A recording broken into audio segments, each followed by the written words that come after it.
Yo, what's the deal? It's your boy Reason. Check me out on the Bootleg podcast. West. All right, y'all, before we get into the episode, we got to do this. We just dropped these t-shirts to celebrate 500 episodes of the Bootleg podcast. Yes, this is out. Little Daytona 500 vintage flip. All 500 episodes are on the back. Yes, you could do the gray, or you could just go black. The black is fire too. So look, if you go right now, man, bootlegcap.com, and you cop yourself a 500 episode t-shirt, I'm gonna throw in a pair of socks. We got the Bootleg Cap Odd Socks. You already know, the Bootleg Cap podcast sponsored by Odd Socks. So it's only right we throw in a pair of Odd Socks for every t-shirt sold. So, bootlegcap.com. Thank you everybody for supporting 500 episodes. Let's get into the next one right now. Come on. Yo, Bootleg Cap podcast, man. Special guest in here. My guy Reason is back. Yes. Finally, after long overdue. Yeah. He missed the podcast when he rolled out porches, but he's here 2 years later. Welcome, sir. I apologize about that. It's all good, man. It's all good. You had a lot going on. Yeah, I did. I had a lot going on. The messiest album rollout of all time. Yeah. But we're here. Yeah. How you been, man? I've been good. Just rebuilding. Finalizing the team, finalizing projects. I'm trying to drop 3 this year. So I just been working. Like I was telling my manager Jay, like I'm exhausted, but a good exhausted, like not like burnt out. So, yeah, I mean, for you, is that kind of like, it's got to feel good to be like, I can put out 3 albums this year, and it's up to you, right? It's up to me, and knowing that like, if I want it to come out, it'll come out. It's like little things. Like I was talking to the team, and like when we dropped the joint with Boz, Not What You Think, yeah. That was the first joint that I've ever dropped that wasn't at least a year old. So that was crazy for me. Like I've never put out a song that wasn't at least like at least a year. At least a year. Like so I was still emotionally connected with it, because that's one of the things. Like whenever I would drop music, it would be hard to talk about music because I wasn't even that person anymore. You know what I mean? It's crazy. People don't realize like artists, they.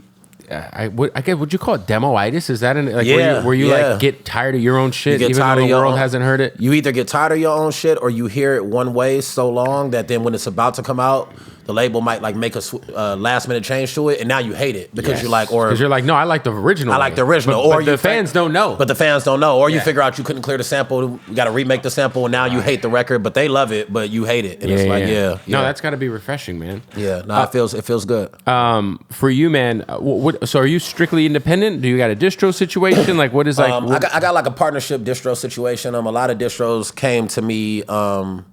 It was funny because a lot of labels, like right when I left, of course, like I had a lot of deals on the table, but they were all just like throwing money my way. But I just kept telling them, like, bro, I just gotta, like, the last thing I want to do is, when money comes long term. For sure. I'm like, why would I go into another situation like that? But yeah, like a partnership distro situation though. Yeah. With who? 195 Oak, that's like under Next Records. So yeah, Next Records, I think they got like Benny the Butcher, Dave East, like a few people that's in that pocket. So that was another thing that interests me, because it's kind of like in the wave of kind of what I wanted to do. So speaking of waves, you got some waves. Great waves. Yeah. The waves are crisp. Shout out to my mama. Yeah. I appreciate that. Talk to me, like, for you, man, what has the last couple of years been like? Because I feel like you probably found out who like some of your real friends are, and who were just like industry associates. Like, what was the process like going through that? Man, I was talking to my brother about that shit. Like, I didn't see that coming. There were certain relationships that I didn't know were as strong as they were, and like I left, and then we became even closer and tighter, and people reached out and were just like, yo, I just want to let you know, like, I fuck with you, I rock with you, like, you always been solid, we locked in. And so I had more of those than the other way around. But then there were certain relationships where I'm like, niggas unfollowed me, like, like, niggas unfollowed me, like, don't answer the phone no more. And I'm just like, all right, bet. But I always look at stuff like that as a blessing, because it's better to kind of know than to, have a situation where, people just, if they feel like they got to choose sides, which I've always tried to like tread the line of making people not feel like they have to choose sides, and telling the story in a way to where, people don't feel that way. But if they feel like they got to choose sides, people choose sides. And there's just certain relationships that I had where it's still love on my end, but I could tell that it was like, oh, so you was just fucking with me because I was TDE. You know what I mean? Which is, it's all good. Yeah. Was there anybody with TDE that like they used to keep in contact with? Because obviously, that I still keep in contact with. I still talk to Ray, and then I still talk to Doechii. Shout out to Doechii. She's going fucking insane. Crazy. Yeah, but I knew that was the day I met Doechii. I had told Musa, I was like, she's fucking, like it. When they had that, I mean, I think you were bro. there when she had her little like introduction to LA party where she performed, and it was like some airplane shit. Yeah, yep. I was just like, what the fuck? Nah, bro. Like the thing about Doechii that's so special, bro, is that if you like from the day I met her, if you have a conversation, she's always talking like long term. Like she was always thinking like 9 steps ahead, and to be that young black woman in this industry where it's at right now, because it's the best time for black women, also talented, and to have like that type of mind, I was just like, yeah, she's out of here. You know what I mean? So those are probably the only 2 though that I still like keep in contact with. If I run into niggas though, it's love. Like I just ran into Sir not too long ago. Dope. Yeah, Ray's a good guy, man. Shout out to Ray. Yeah, shout out to Ray Vaughn. Yeah, Doechii was so purposeful. I feel like it's crazy like how she rolled out her career, because she, like, this new album is like really like a boom bap rap album. Yeah. But like her biggest record prior to this was What It Is, which was her. And then before that, it was the Persuasion. Yes. Now, that's what I tell people, bro. It's like her bag is like, I genuinely believe, and I see some of her fans, so the Doechii Cave don't come from me, but because they hate comparing, but right. I genuinely believe she's gonna be like as big as Beyonce. In the rap, I genuinely, I literally have said that. I think she's going to be. There will be a day where Doechii's the biggest artist on the planet. I mean, she had my album of the year last year. A lot of people, when I put it out, they're like, "You're fucking crazy." I'm like, "Well, you haven't heard the album," and then all of a sudden, the Grammy buzz starts rolling, and everybody gets hip, and then that fucking. She did that "Denial Is a River" with Issa Rae. That went crazy. Yeah, that went crazy. And then crazy. My kids, because that shit's all over TikTok. Yeah, it's wild, man. Yeah. For you, man. You said you know when you came in, you were like kind of had to get away a little bit. Was there like a reset you had to go through? Because I feel like you've had like a great career for an artist, especially someone who makes fucking real shit. You know what I'm saying? But like rap music. Yeah. To kind of get thrown in the blender in terms of like leaving TDE and some of the shit that was out there. Where like how did you kind of prepare yourself mentally for like this new era of your career? I definitely had to hit a reset. I was living like too close. I call it like living in your work when you live in like Hollywood and shit like that. You know what I mean? Yeah. So it's like everywhere you go, you know what I mean? It's just like music or entertainment shit. You know what I mean? So kind of moved out a little bit east and whatnot. And then I just got back like in the studio alone, like just on some studio shit, like trying to refine the love for it. Cause I had lost the love for it. It started feeling like I was like, just clocking into work. Like when I would go to the studio at the TDE base, like I would feel like, literally, I started feeling like when I had a job. Like, okay, I'm here, and I'll be looking at the clock like, oh, how many more hours is my session? You know what I mean? And so when you're in a creative job and you feel that way, it's never gonna go well because your mind got to be in a certain space to even want to create. You know what I mean? And so it's funny. I was talking to my boy about it, and I was sending him the shit from me and Kaz's project coming out. And he was like, bro, you got like way better. And I told him, I was like, I don't think I got way better. I just think I started liking it again. You know what I mean? I started liking doing music again. So I wasn't kind of just punching the clock anymore and just kind of getting by.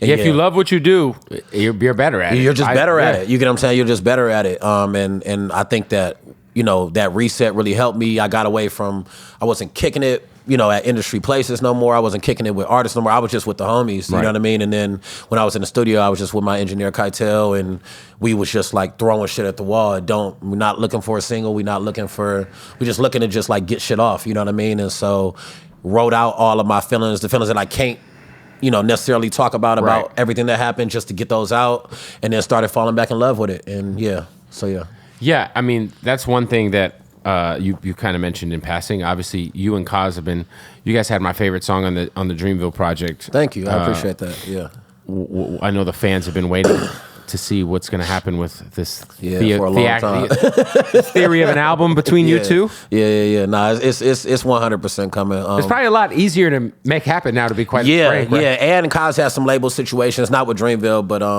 with Interscope. If I can't say that, Kaz, I'm sorry. But he's figured that out now too. So now it's like super easy. You know what I mean? And same thing with us, bro. We had like 45 records, and because every time we would lock in for like 3 months and do some records, then we would hit a wall, you know what I mean? And then it was on my end, I'm like, okay, I know with TDE, I'm probably only gonna drop once every 2 to 3 years. Do I wanna waste my drop with Kaz? Like, you know what I mean? So it was always a thing like that. And then with Kaz, same thing, you know, with him, not the length, but just like him being like, okay, timing wise, does it make sense? But now with me independent, with him like basically independent, it's super easy. Like the track list is basically locked in. We just finishing up a couple loose strings. Is it kind of like a concept?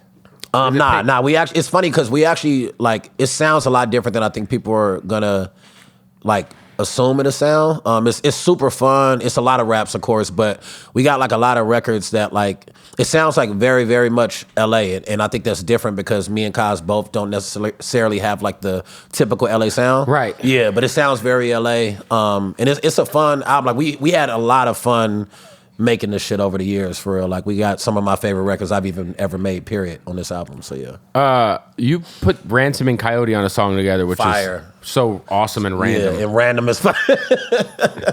Ransom is like one of the most prolific independent rappers ever. Yes, like this guy is a fucking beast. Yeah, shout out my dog Ransom. Mixtape legend, independent legend, and then Coyote obviously on the new side of the LA shit. They're going crazy. I gotta. My schedule been crazy. We're shooting a video for it, but I also gotta. You know, they go crazy with the content. I need to catch up with them. They go crazy with Coyote. They got the best videos in the game. I feel like, bro, especially they go crazy. Being independent, bro. They be having mariachi bands behind them in the Instagram videos, like full blown, and these are like real Mexicans, like these are real Mexicans with the hats playing it. Like that shit is crazy to me, bro. Like they do not play with the content. Is that something like? Because I knew them when they were signed with Whack. Yep. And they had kind of gotten into this like funk where they couldn't release music when they went. Kind of similar, right? Mm-hmm. So then they just started dropping shit on Instagram. Yep. And that's when I just saw the flip switch. The attention and all of that. Yeah. Like, and then everything they do is on the phone. Yeah, bro. That shit is crazy. But people would think that they have like a content. It's not. It's like Guapo and Rick, and they're just they do their own shit on the phone. They just do their own and then shit, they put it bro. in CapCut. Yeah, they're super inspiring to me because they like, so everything about me and Coyote's relationship is random. Like I met them in a barbershop and didn't even know they do music at first, and then they're barbers. That's what I'm saying. Like so they cut next to my barber at the time, and then like.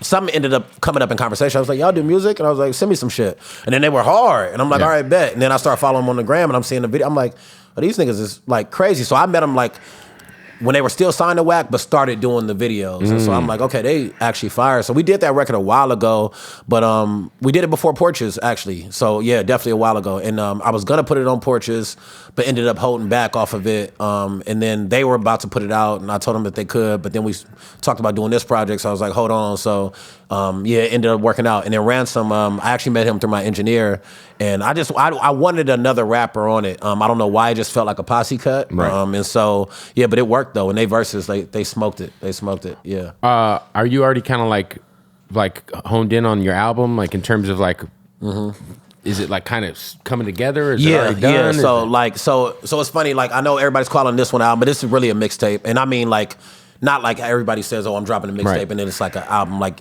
when you hear it, it's like a mixtape. You can hear, you hear me talking to the fans. It's really a thank you to the fans, and it's probably something I'm gonna do continuously between albums. So it's really kind of like a life update, kind of like Lil Wayne did with the dedications, where he was stopping just talking like that. But album wise, I'm probably like 60% done. I'm kind of like in feature mode, trying to figure out what features I want.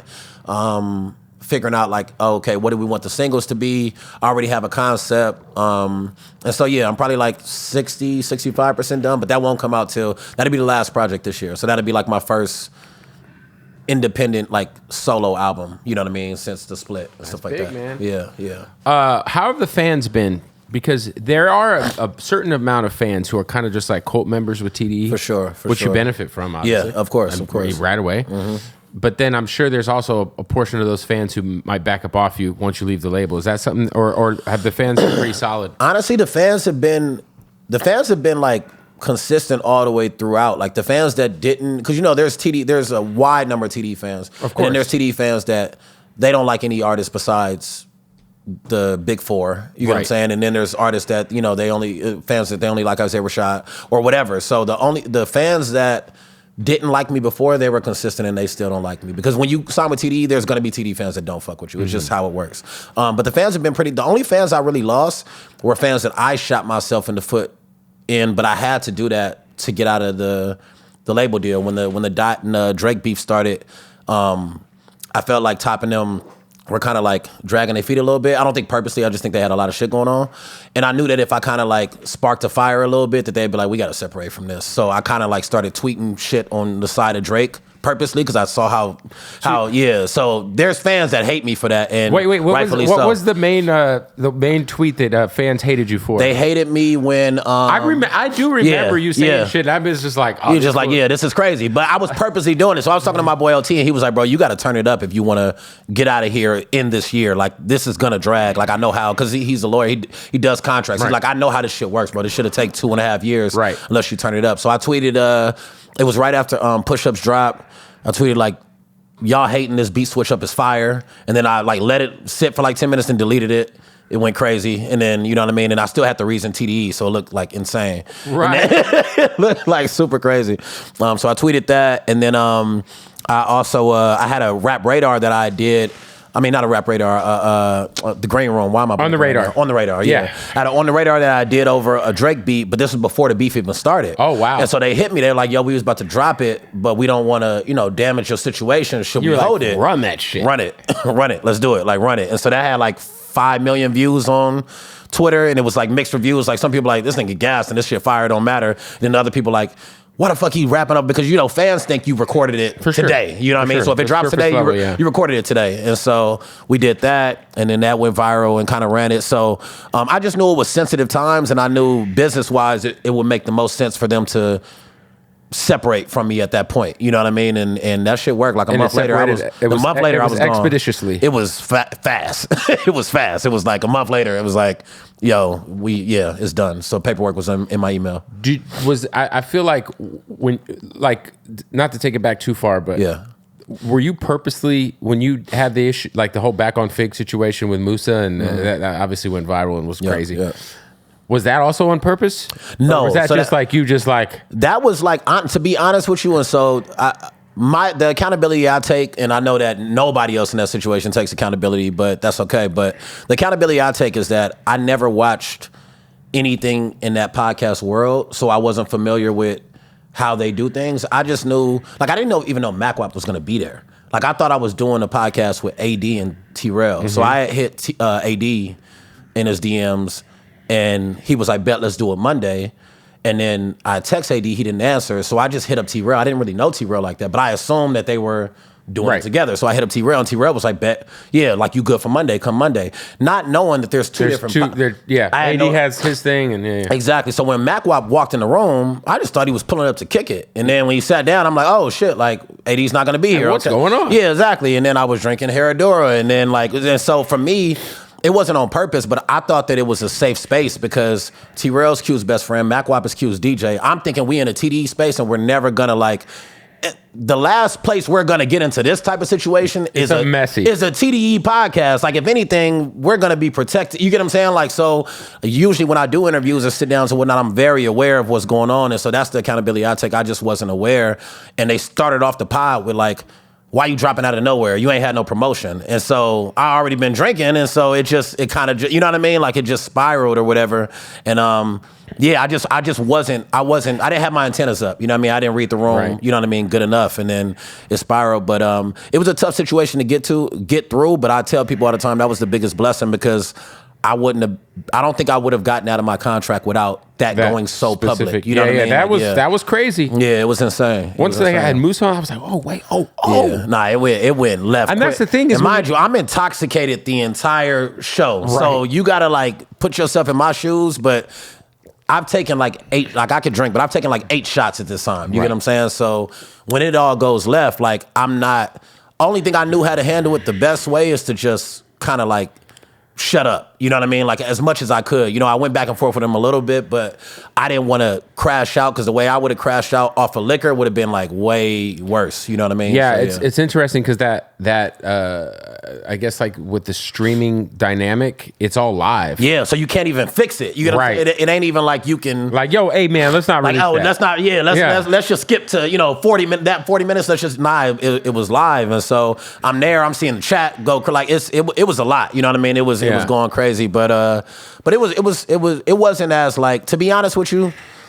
The part that moment didn't like, I didn't even leave the place like super mad or nothing like that. The part that bothered me the most was just like afterwards, like you just kind of like what we were talking about the relationship, like you're in a label that you feel like is family, and then when something like that happens and you don't see the family dynamic of it and you see yourself just kind of get put on an island, I'm like, oh, this is just business. So at that point I'm just like, I bet. Then I don't necessarily need to. It's like basketball. It's like when you get traded, you're like, bro, that's the exact way that, and you just like, oh damn, like y'all like the nigga better than me that traded for me. You know what I mean? Like when Luka got traded, you're like, what? Like AD, like damn, like I've been grabbing boards every night, like you know what I mean. And so it's kind of like that, you know what I mean. And so to get put on the island and it not be, I'm used to family being like, you know, if two people in the family fight, we keep it in the house. But like y'all just, even if y'all got to catch a fade, y'all just fade it out and then we good. For it to be like the way that it was, and I still got love for everybody over there. I just realized it was just an eye-opening experience. Like I'm like, oh, this is just business, and if it's business, then I gotta do what makes the most sense business. For me, it was kind of like the most like, it was like, because TD's like the least messy label for sure, publicly, for sure, yeah. And to just kind of have the curtain like. Yeah, I'm like, oh, this is not. I'm sure Top was not very happy. Yeah, nah, he definitely wasn't happy. He wasn't happy with me. I imagine he wasn't happy with Musa either. Nah, he wasn't. He wasn't happy with. Top is very fair. You know what I mean? So Top, he wasn't happy with either one of us. And you know, Top is very much like you said, like keep everything in house. You know what I mean? It's like the Patriots way almost. Exactly. It's like, literally that. Like we didn't know Tom Brady and Bill had anything until it was over. You get what I'm saying? Like we had no idea, and that's very much how Top is. And honestly, that was what I felt the most bad for. Is like, regardless of where me and Top's relationship is now, like I love Top and I appreciate everything that Top did for me. Like this is a nigga that when I was broke would just give me money just to keep the lights on. You know what I mean? So there's almost nothing outside of like, you know, saying something about a family member of mine that Top could do for me to ever. I think just like legacy wise at this point, like I think it's pretty much like it's he's in the rafters. But I think just you be. I mean, when we think about TDE now at this point, it's like, you know, me and Problem had a back and forth about a year ago, in which I was arguing that Death Row. Because we were talking about Death Row. I saw that. Yeah. And I was on the Death Row side. But I think I'm on the TDE side now. Yeah. Because when we think about just like, because Death Row was like a flash in the pan, right? It was like like a 4-year period for real. Like 5 years tops. Yeah. But like the TDE run is... It's unheard 09, of, bro. 08, you know, when J-Rock signed with Warner to now, it's like... Yeah. And then, you know, if you just think about just like the biggest pop star... I mean, and then Kendrick. They have the biggest pop star, they have the Doechii biggest rapper, and then the biggest up-and-coming artist all on the same label. It's crazy. It's crazy. You know what I mean? So, yeah, I think Top is, I mean, in my opinion, and I could be wrong, but I got him at either 1 or 2 of label execs of all time. I think he's number 1, man. Yeah, no, that's what I'm saying. Like, I don't think that you could really kind of argue with it. Because I've never seen, I like I said, we obviously don't know anything behind the scenes or nothing like that, but you know, for the most part, you could kind of point to any label executive and be like, they did some goofy shit. Yeah. You know, think about Russell Simmons. Like, ooh, don't think too much about him because then you'd be like, damn. You know what I mean? Or even like Suge or whoever the fuck you could go through it. Even like, you know, the dudes from QC have some, you know, the one guy. But Top, I feel like, fuck, man, like I don't know, man.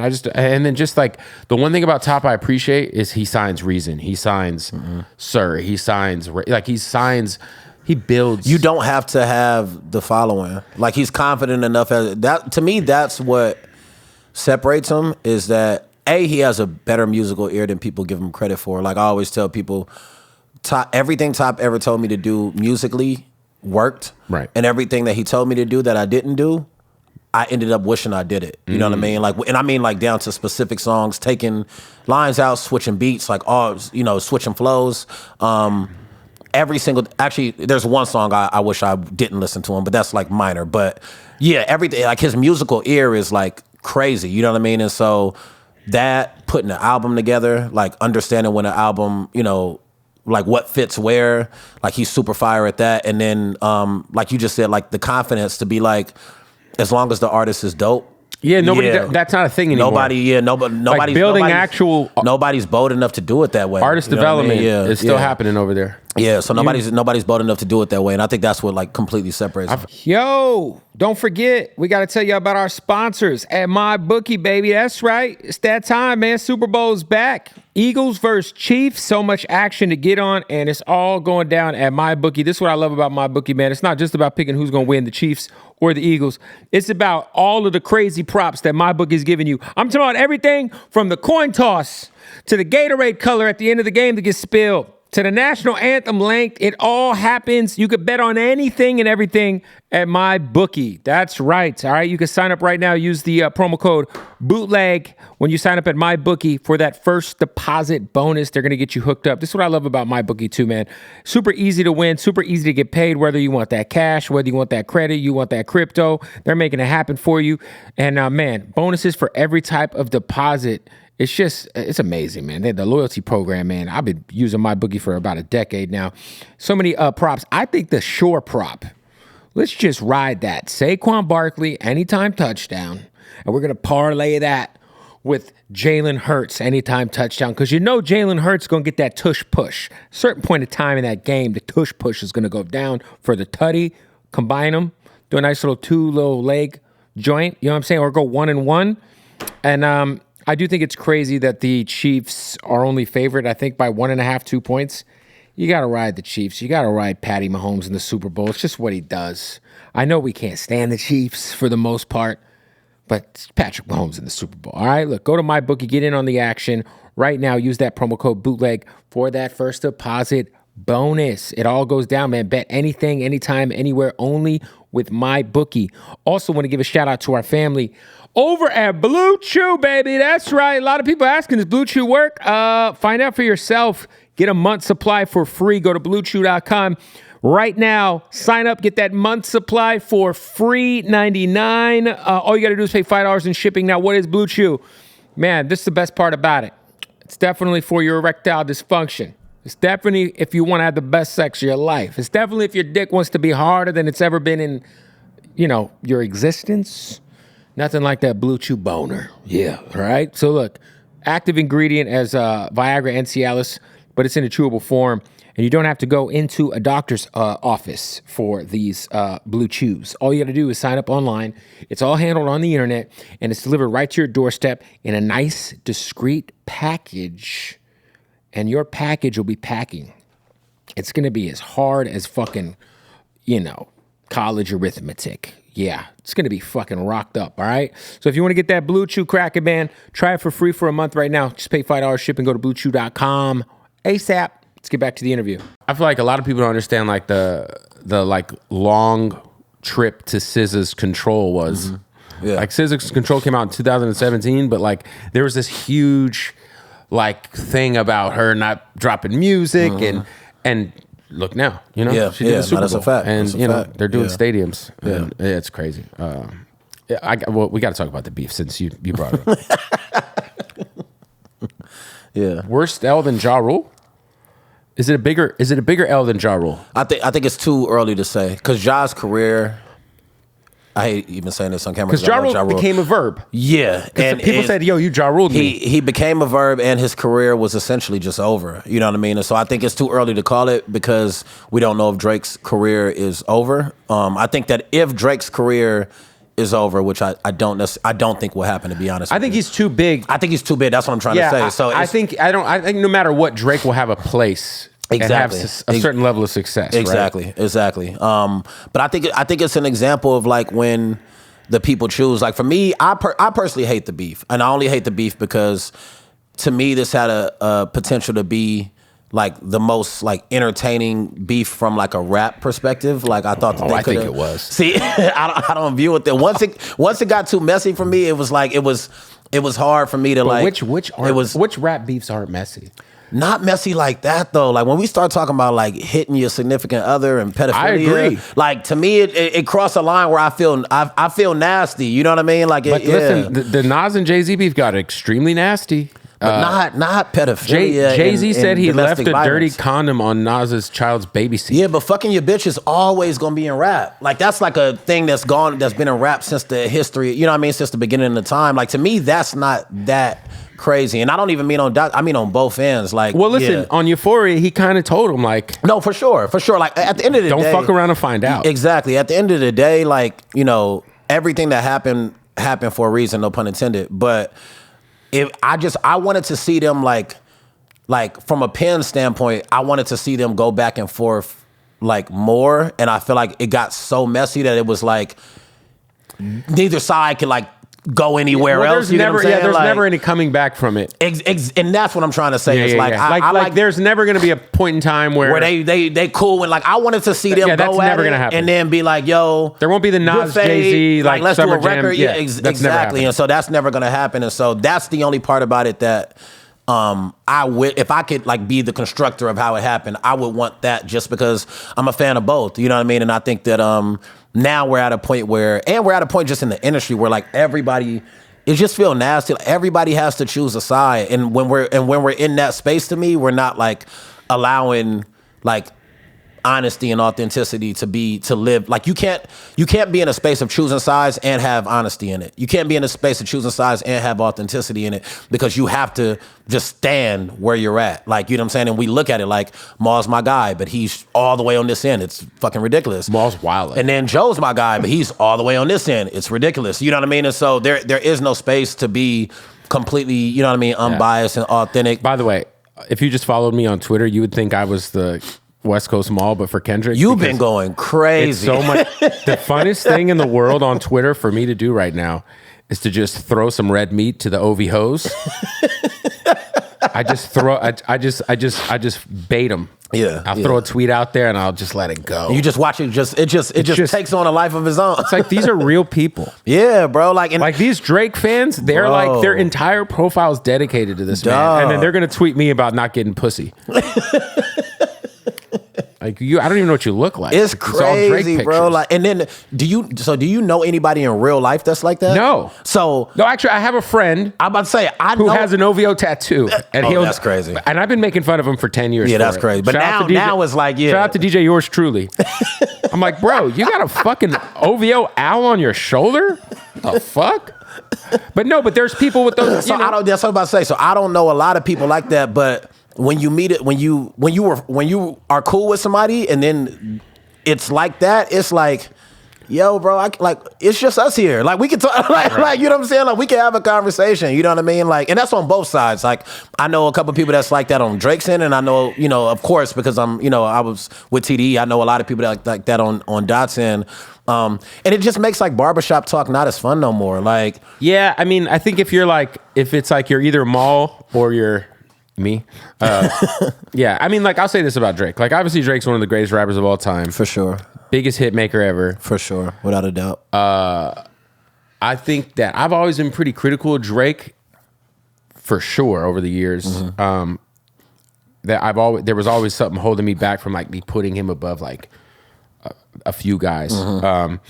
And then this battle just kind of reconfirmed all those feelings I had. And I think that's why a lot of people chose the side that they chose, is because people have been having a certain perception or feeling about somebody, and then it's like you said, like the battle highlighted those things, and so I think that they felt their emotions seen. And the biggest thing, I think that the biggest takeaway that I tell artists with the battle is J. Cole just released his podcast series, and he had a line from Dilated Peoples that he said he kind of lived his career by, which is worst come to worst, my people first. Of course. And I think that great record. Shout out to The Alchemist. The Alchemist. Exactly. And I love, like, I got relationships on Drake's camp side as far as like production, different things like that. But the one thing that I do feel like as an artist you could take from that situation is I think Drake over the years could have done a better job taking care of his people. Because to me, the difference in the battle, Dot won regardless. So even to me, music-wise, I think Dot put out the better records. But I think the reason why it got as bad as it got is because I think over the years of just being such a big artist, I think Drake did not take care of his core. So Drake might have the bigger fan base, like overall, but Dot has the bigger core. And when you are in beefs, your core is going to be the one that's going to like ride and ignite the fire. Right. And let's say Drake has 10 million fans and Dot only has 5. Well, Dot has 4.5 million core fans, and Drake might have only had like 1 million. Yeah, it's almost like there's Drake fans that are Drake fans just passively. That's what I mean. And it's like, you know, it's almost like if you are a Drake fan, you might not necessarily, you know, Mos Def got some hell because he said that Drake made great music to shop at Target too. Yeah, he was out of his mind. It was hilarious. Yeah. But that's kind of like true because there's a lot of people who might just be shopping at Target. I got what he was saying. Comes on, that's what and you're like, oh, I understood what he was saying. But that might be the only hip hop artist they listen to, right? And then, you know, you have all these Kendrick fans who have been like anointing him to be like, bro, because he, for better or worse, like Kendrick is he's been, you know, in my opinion, he's been top 5 for the last like 7-8 years. Yep. But somehow he's also kind of underground. Yeah. For someone who's doing arenas. He has an underground feel. Yeah, for someone who's still doing arenas and doing the Black Panther soundtrack and winning all these Grammys and shit.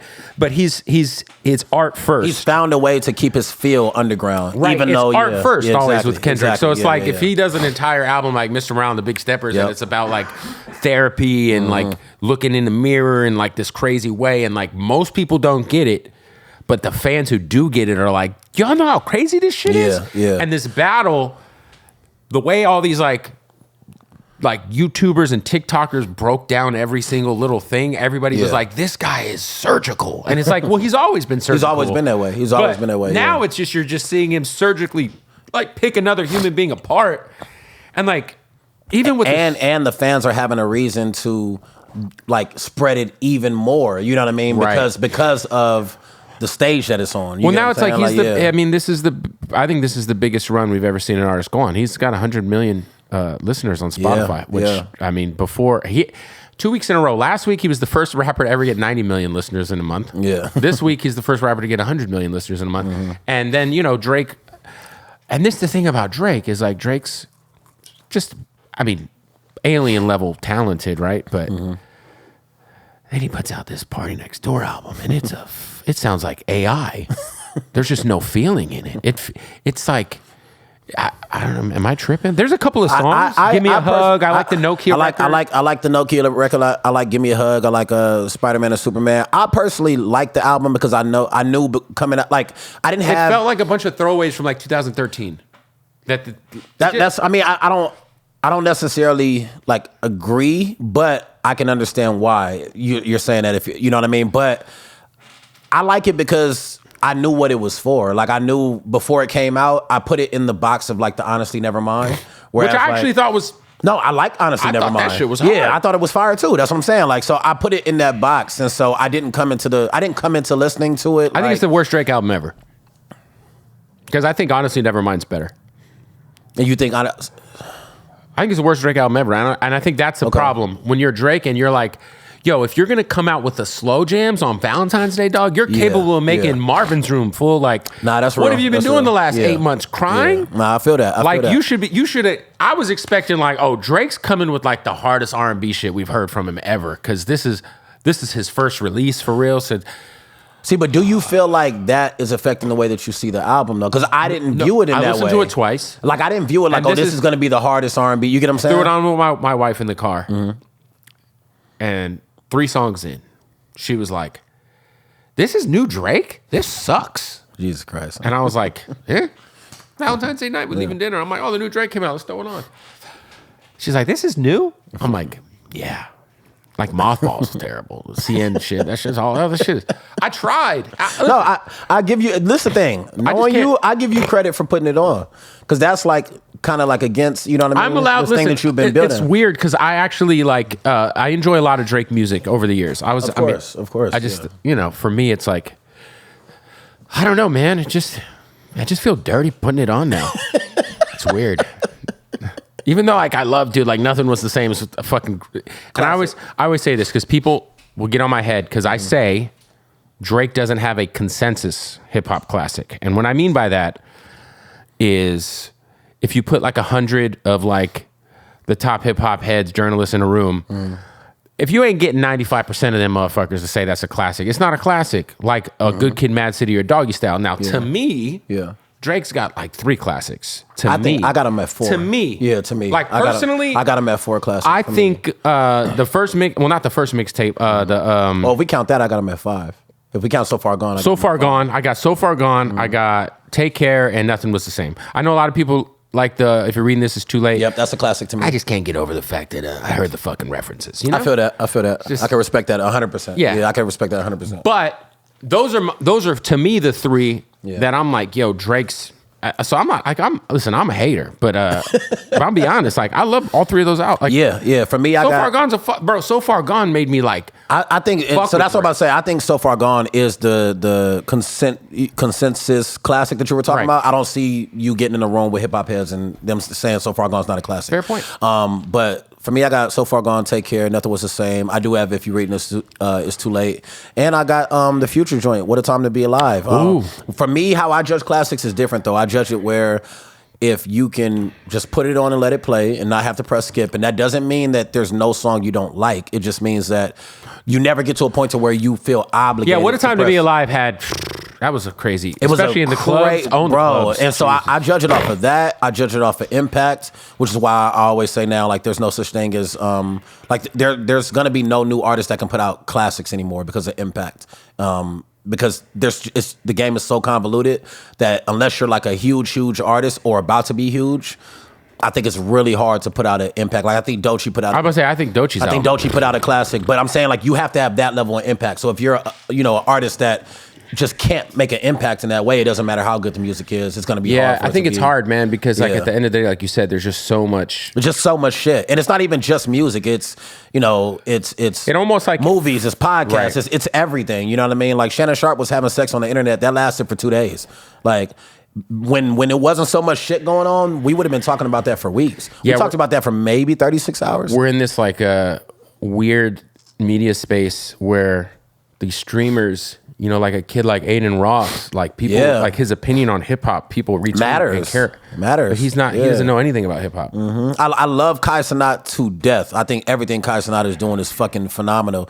But even the fact he's that obviously not a hip hop head. That's what I was gonna say. Obviously, so the fact that you have people dropping hip hop albums and feel like they are obligated to stop at Kai Cenat spot, which and he's dope. And Kai Cenat, like I love Kai Cenat. I love him. I love I Show Speed. I think they move with the right energy. Doing is fucking phenomenal in there. I think they're visionaries, especially to be so young. But like you said, and he don't even try to act like he's a hip hop head. And that's one of the reasons I love Kai Cenat is because Kai Cenat don't try to be nothing that he's not. He don't give a fuck. Like they're killing him right now because of what he said about Dot. But he genuinely don't give a fuck. He don't care. And that's what I love about him. He's just authentically Kai all the time. But I say this to say you got, people that are 33, 34 feeling like obligated that they gotta stop there and spend a night to get their album to sell. You get what I'm saying? Like for real, like, and it's like, to me, that's the part of the game that like I just hate that we're at now is that nobody's doing anything, like nobody's doing shit because they love it anymore. Everybody's treating it like a fucking job. And that's what I hate. Like you don't see big rappers sitting down with Bootleg Kevs or Charlemagne's or whoever that, like people that actually love rapping. They're just going to wherever they think makes sense for their album. Well, that's all. Like a lot of artists now, if they're a certain level, they're just gonna go do Kai Cenat. That's it. That's it, bro. Like Nicki Minaj, the only piece of media she did, she went and spent the night with Kai Cenat. And it's like, bro, like. Well, I don't know if she spent the night. I don't want the bars to come at me. I don't think she spent the night, but I love Nicki to death. But with all due respect, why the fuck is Nicki Minaj spending the night? Like, or it's like popping like. No. It's like it's okay to do that, but it's like also do something where we just have a music conversation about like. I don't know, just. But see, I'm gonna take it a step further. I don't think that she should do that. I'm gonna be honest with you. I don't think she should do that because Nicki, to me, I have Nicki as the best and biggest female rapper ever. It's not even a debate. I agree. So you are big enough to where like whatever the fuck you do is it, and that is one thing that I do have always liked about Drake is that like Drake did On the Radar became a spot. You know what I'm saying? Sure. Like, to me, it's like when you're in that spot, like, do groundbreaking shit because you are the wave. Like, but then the other thing Drake will do is he won't go do it because this is I agree with that as much too. as I don't agree with that academics, and academics has invited me to suck his dick on his stream. Wild guy. We got on the phone though. We're fine. Yeah. But I'm like, yo, Drake, go do academic shit. Why are you doing these random little Canadian white dudes who fucking and gambling on stream? Like, this is I agree. Corny as fuck. I agree. I feel like that's what I mean though. It's like, to me, or go do Rory and Mal, bro. Go do Rory and Mal. For fuck's bro. sake, sit down with Mal. Fucking fire. He deserves it. Like that. He deserves it. But seriously, but that's what I mean. Is like, that's fire. Like, I thought it was dope that Doc just sat down with Ebro. Like, to me, it's like, and that was a part of the Super Bowl. And it was part of the Super Bowl. But I'm like, Doc, don't sit down with DJ Head, please. Sit down with Head. Exactly, like, bro, like, to me, like, and so that's what I'm saying. Like, this is not like a bias thing. This is not like a pick size thing. To me, hip hop is in the space that it's in because people pick features off of clicks and what's gonna benefit them. They pick interview. They pick everything based off of what makes sense for the algorithm and not what makes sense for the culture. Yes. And that's why the culture keeps dying. Like, regardless of where this beef is, it's like, hip hop is not in the best space that it's not in the best space because people do that. So like, you'll get a big artist that it might make sense for them to work with a Boogie, but Boogie's maybe not hot enough. Right. So they go work with a nigga that they don't even know his catalog, but somebody told them like, yo, go look at this artist, he going crazy. And so they go work with him instead of doing that, when it's like, you're not, at that point, you're not feeding the ecosystem. We don't feed the ecosystem enough. Like, we need to keep our media that is in the world that we love, that really cares about this world. We need to keep them as the hottest media. How do you do that? Pull up. You get what I'm saying? If Nicki pulls up, to, I don't fucking know, name whoever is a person in that space. That's what I was thought about Q. Yeah. Like, Q going and doing Back on Figg was dope to me. That was fire. Like, that was fire, bro. Like go do Back on Figg, because that is like the people that fuck with, you know what I mean? Like, what you represent, that's the ecosystem you should be feeding. And like, when you're a bigger, like, I understand it for up and coming artists because you're just trying to get whatever likes you can get. But if you are like Nicki, you can go sit down with a nigga that we ain't never heard of before. Put them on, yeah. And they're gonna be the biggest thing because you're gonna bring a bunch of views. The other thing too, though, is a lot of artists now, like, they just go straight to fans. They'd rather just go on Instagram Live. Like, for sure, Cardi B be fucked up on Instagram Live, titty out. For sure. I've seen Cardi B's areola meat a lot lately. But it's like anything you need to know about her and her fucking... She just go straight to the fans. Bro, for better or for worse, we know everything that's happening with her and Offset. Mm-hmm. Yeah, no, that's a fact. That's a fact. Like, or she could go sit down in an interview and they ask, so what's going on with you and Offset? Exactly, well, just go watch my drunken IG Live from 3 nights ago. You know exactly what the fuck happened. We had sex 6 hours ago. And now I hate him. But I also fuck with that because that's feeding her ecosystem. For sure. You know what I'm saying? Like, that's what I'm saying. That's the thing. That's what I mean. Yeah. And then on the other side, it's like, unfortunately, with the streaming and like some of this shit, like, artists have also adopted what they call in the streaming world clip farming, like the clip farming model, where you're just like, okay, I'm rolling out the album. What are like 3 or 4 moments I can create? Exactly. That is just going to get clipped. And then we're going to send it to all of the pages and they're going to post it. And so, no, for sure. Hey, we're about to kick off another interview brought to you by Hardin. That's right. If you're in Vegas, it's the #1 dispensary in the country, the craziest selection of premium cannabis. And all you got to do is shoot them a follow, Hardin_Las Vegas, HardinLasVegas.com. When you're in Vegas, tell them I sent you. Let's get into the interview. Yeah, baby. Shout out to our family at Odd Socks. Ooh, look at the ODB socks right here. All right, look, go to oddsocksofficial.com, Naruto socks. Oh, here's a pair of Bootleg Kev socks. That's me. Yeah. Some ET boys, you know? Anyway, as y'all know, man, Odd Socks, the most comfortable socks in the world. It's all I wear on my feet. It's all I have on my ass because the underwear are amazing. Give me some of these draws. Let's take a look at some of these underwear we got. We got so many pairs of underwear here. Just draws on top of draws on top of draws on top of draws. What are these? Some Naruto 2XL underwear. I can't fit in those. I'm not going to lie. I'll be swimming in those. But nonetheless, if you go to oddsocksofficial.com, they got all the crazy licenses, man. Whatever you're into, they got it. Scarface, Nickelodeon, Coca-Cola. They got what you need. How about a little Street Fighter, huh? How about a little Office? You like The Office. Who doesn't like The Office? One of the greatest shows of all time. This is one of their newer licenses. They got the Dunder Mifflin boys. Yeah, I mean? So shout out to The Office, Tapatio. I mean, look, it's just endless possibilities over at Odd Socks. OddSocksOfficial.com. Use the promo code Bootleg right now, and you will get 20% off at checkout. And happy birthday to Odd Socks. Just celebrated 11 years, baby. Yeah.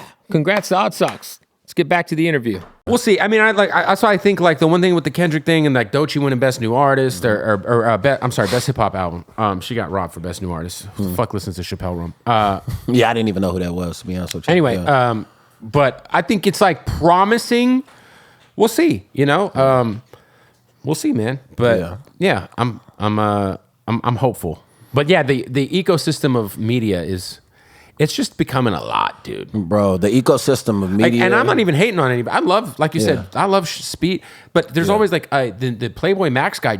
I feel like he just popped up like a month ago. Yeah, he did. And he's lit now. But I didn't know who the fuck he was like 45 days ago. And to me, I don't think there's anything wrong with that. I just think that like that ecosystem should exist over there. Because it's the thing. They feed their ecosystem. Like Kai puts on a bunch of streamers. He just talked about the Stream University thing he wants to do. Like, that's what I'm saying. He's a visionary. But I'm like, they feed their ecosystem. The issue with us is that we don't feed our ecosystem. Like our GOATs or our idols and shit like that, they don't go sit down and feed the ecosystem. They don't do records with up and coming artists that they'll have artist A who praise them so much that when you listen to artist A's music, you can hear it in their music, how much they are influenced by this artist. And then they have artist B that kind of likes them, but they hot and they popping.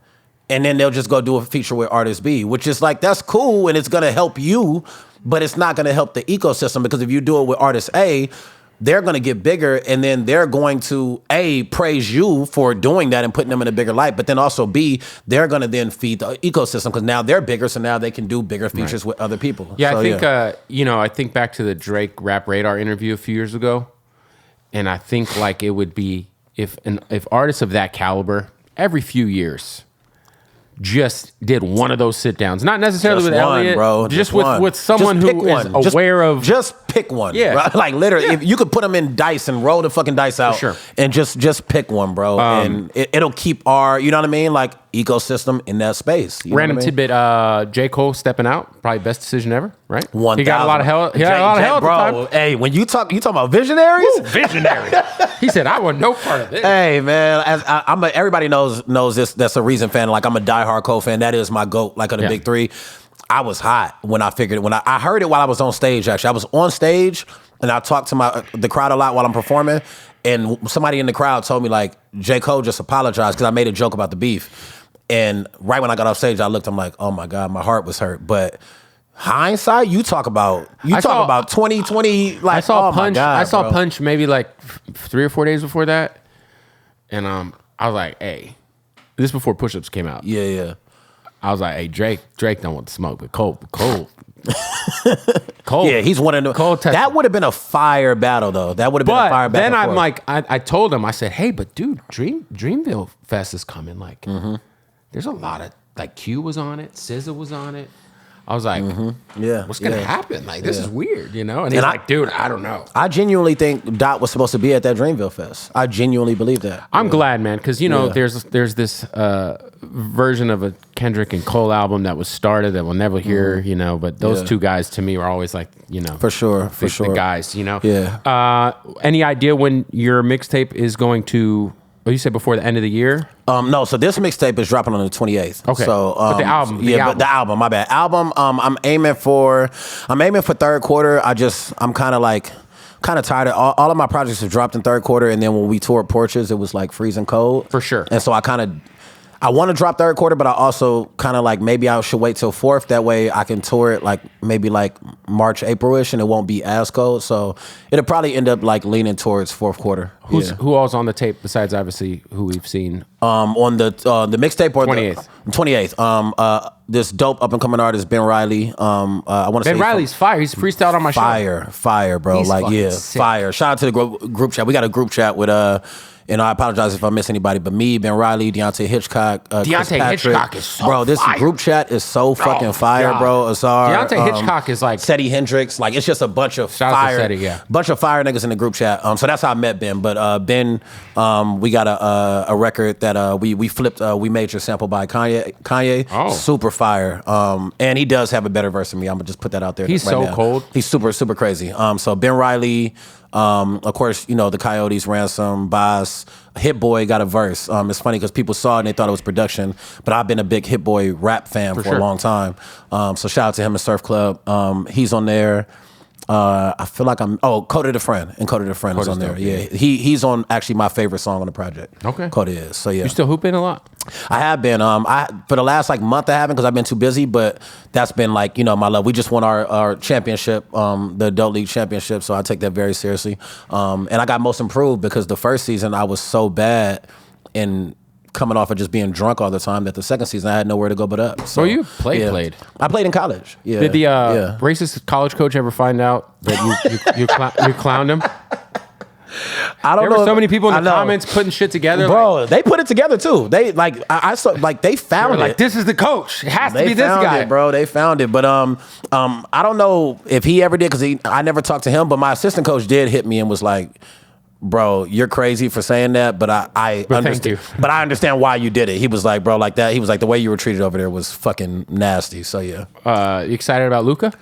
is super excited about Luka. I hated losing Anthony Davis though. I will say that. And then he got injured his first game with the Mavericks. And I you're was like, thank God. I'm like, bro, like, you know what I'm saying? Like, I was talking to the homies that they hated the trade because, Laker fans, we fall in love with players that we really love. You knew Laker fans that hated the trade? I did know Laker fans, which is crazy because it was a thing where it was like AD was carrying us this season. So it wasn't so much that they hated the trade. They just hated to see AD go. But I told them, like, bro, like, it is what it is. Like, you know what I mean? Like, but I will say this, like, the Mavs were right in the standpoint of like, Luka got to lose some weight, bro. That shit. When I saw him run up and down the court, I'm like, come on, bro. Yeah, but he'll be fine though. Like, Fat Luka took him to the finals. You should never know. This is the thing. They were right in saying that he was fat, but that's not a good enough reason to trade. 38 and 10 is not enough reason to trade a fat. He could be fat. No, Yeah. that guy, whoever that guy is, Nico Richards or whatever. Oh yeah. He's fired.